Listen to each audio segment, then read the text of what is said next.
Continuing with our module on the optics of the eye, we had introduced the term refraction and indicated that refraction is nothing more than the bending of light rays as they pass from one medium to another. Now we can measure those light rays, and we can measure those with a unit called a diopter. And a diopter is nothing more than the measurement of the bending power of a lens. Now this may be a new term to you, and you could think of it as being nothing more than any other measurement that we use. For example, if I said to you, I want to drive from Little Rock to Dallas, how far is it? Well, you would tell me the distance in miles. If I said, how tall are you? You would tell me that in feet and inches. If I said, go get me some milk, you would say, would you like pints, quarts, or gallons? Things that we could quantify have different units of measurement. And we measure the eye with something simply called the diopter. So don't be overwhelmed with the term. It's nothing more than the way that we measure the power in an eye. Now, the average eye, and when you hear the word average, you should be thinking of an emmetropic eye at this point. The average eye has 60 diopters in it. The emmetropic eye is a 60 diopter eye. These diopters come from the following locations. 45 diopters of it come from the cornea. 10 diopters of it come from the lens, and 5 diopters come from what we call the media. The media would be your vitreous and your aqueous. So the very first thing you can recognize about the total diopters in your eye is that most of them, 70 to 75%, come from your cornea. Most of the bending power in the eye comes from the cornea, followed by the lens and the media. The 60 diopter eye. Now when the eye doctor tries to determine your refractive error, and you will recall this from our module on the clinical eye exam, the eye doctor does retinoscopy using a retinoscope. The eye doctor takes this device, has you as this patient looking in the distance, and swings or flashes a light in front of your eye. And that eye doctor is looking at the motions of that light. And as we had described earlier, the eye doctor is swinging his or her light in front of your eye, and we'll see one of three things. Either the motion coming back will be in the opposite direction of the way the light is flashing. The motion will be in the same direction as the light are flashing, or the motion of the light will be still, called neutral. And when the doctor neutralizes you by adjusting the lenses in his or her hand, that doctor then has established what it takes to make your eye get to 60 diopters. Now, we're going to go back to myopia. And you might recall that we described myopia as having too much bending power, such that the image focuses in the vitreous.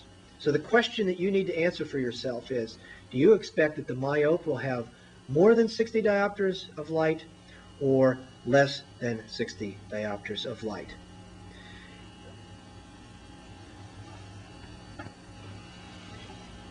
So here's our picture of the myope, and this person has too much bending power.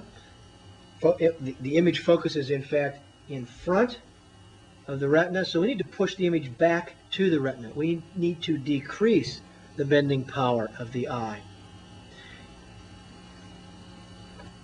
And the way we do that is with a concave lens, an inwardly curved lens that diverges or spreads those light rays apart. And the concave lens is called a minus lens, a minus lens. And what is it minus from? It is minus from the 60 diopter eye. So the myope has more than 60 diopters. In this particular case, let's just use it as an example. Let's say that this person has 67 diopters in their myopic eye.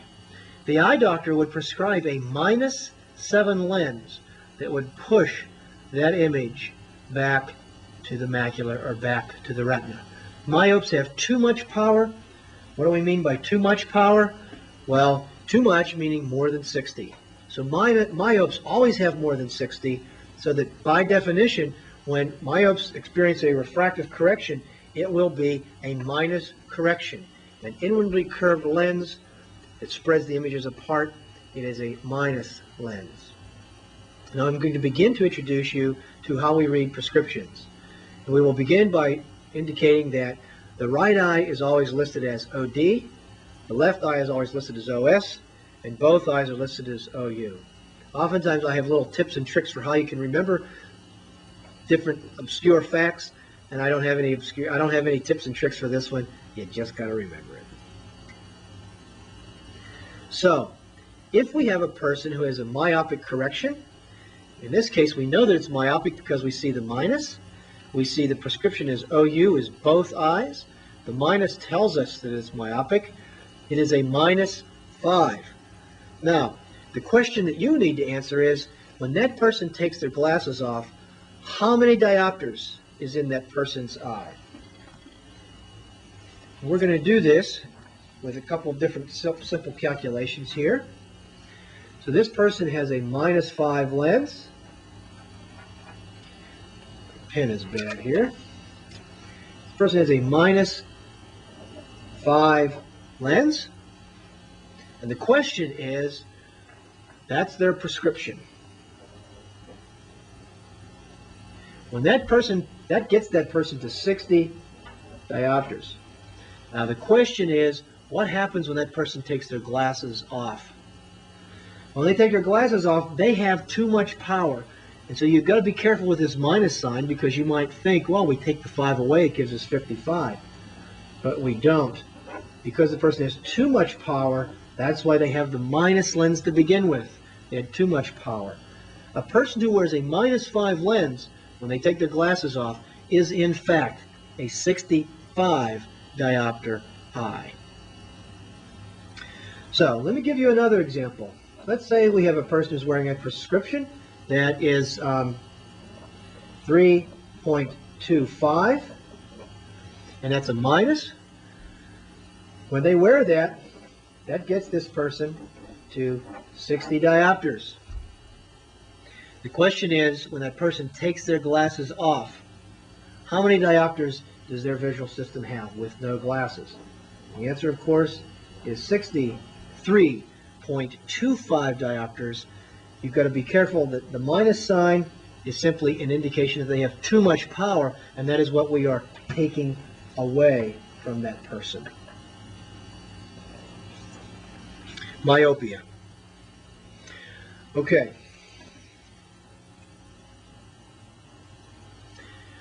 Now, so this is just a review.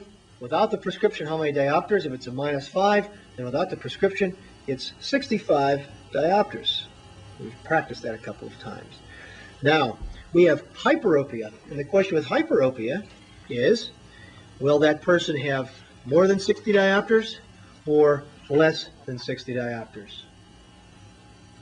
Now, if you have your thinking hats on here at all, it really should be quite easy for you, because as I had described in our very first presentation of hyperopia and myopia, I said that hyperopia is the exact opposite problem of myopia. Myopia is too much power, focusing in front of the retina, and I said that therefore by default, hyperopia is not enough power because it focuses behind the retina. Now with the hyperope, we're going to correct that with an outwardly curved lens. Those light rays will then be forced to converge or to come together, and that is done with a plus lens. So here is our hyperope, and this person has the image that focuses behind the retina. We need more bending power to bring it up to the retina. That means we need to add plus power. So to answer the question, does the myope have more than, does the hyperope have more than 60 or less than 60? Hopefully you realize that the hyperope has less than 60. So if I gave you a person who had a hyperopic prescription of plus 2.25, that gets them to 60 diopters. The question for you is, when they take their glasses off, what is their uncorrected diopters of their eye? And hopefully you will come up with 57.75.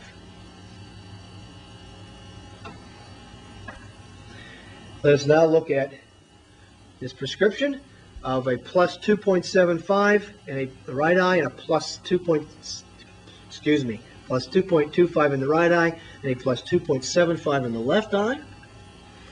When that person has their glasses on, it's 2¼ diopters. They take them off.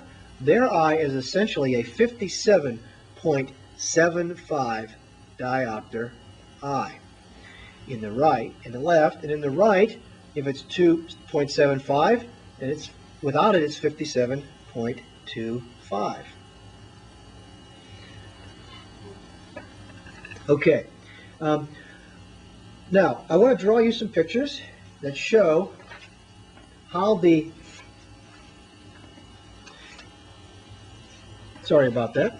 show the shape of these light rays. And this is a skill that you're going to want to be able to demonstrate to me in certain testing situations. So at the top, the question would be, what is that eye? And the answer would be hemetropia, hemetropic. The second eye, because the light rays focus in front of the retina, is a myopia, and at the bottom, they focus behind the retina, so it's hyperopia. All this information is nothing more than a handheld review of what it is that you already know. Now, if this eye was 64 diopters without glasses, that should make sense to you. We know that we need a -4 lens to get to 60. -4 lens. Now, if you go back through a couple of my slides, what is the shape of that lens? It is a concave shaped lens. And what that does is that forces the image to relax and to focus on the retina. So the myope, 64 diopters, is a -4 to get to 60, less power. We take that power away by putting a concave lens in a pair of glasses or a contact, and forces that image back to the retina. Conversely, we have our hyperope. Let's say we've got a 56 diopter hyperope. We need a +4 to get that person to 60 diopters. To get that person to 60 with a +4, if you go back again through your notes, you'll see that they need a convex lens, not a concave lens, and that will force that image to focus more quickly and focus onto the retina. So, at this point, you should be able to draw a schematic of a emmetropic, a hyperopic, and a myopic eye. If I provide you with the dioptric value of that eye, you should be able to indicate what the prescription will be, and also to indicate the correct shape of the lens for that prescription.